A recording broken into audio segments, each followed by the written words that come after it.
Hey guys, welcome back to another episode of Tool Shop. Today it is a gorgeous day outside, and I figured, why not do some spray painting? So today, this is going to be my full Vise restoration. I went through, cleaned up all the parts, de-rusted everything, took the paint off of it, and gave it a whole new beautiful coat of semi-gloss black paint. So, let's get into it.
Alright guys, so what I have gone ahead and done is I have actually gone ahead, taken a wire brush on my angle grinder, and I've gone through and taken all the rust, paint, everything off of everything that I could, and except for the threads here that I made sure to seal up, as well as the holes and stuff like that in certain places.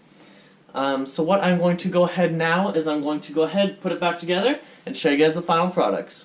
So on that, let's get right back to it.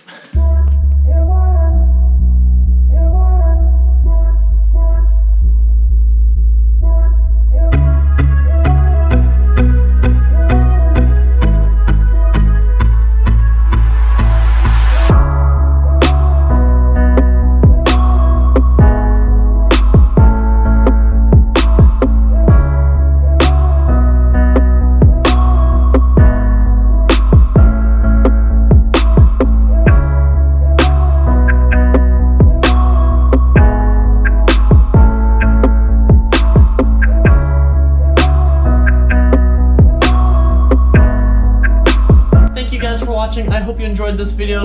This was a lot of fun to do. It did take me a little bit more time than what I expected. I hope you guys enjoyed. Make sure to drop a big thumbs up, comment down in the comment section down below as to what you thought. If you're new to the channel, make sure to subscribe. And other than that, have a great day guys. We'll see you in the next one.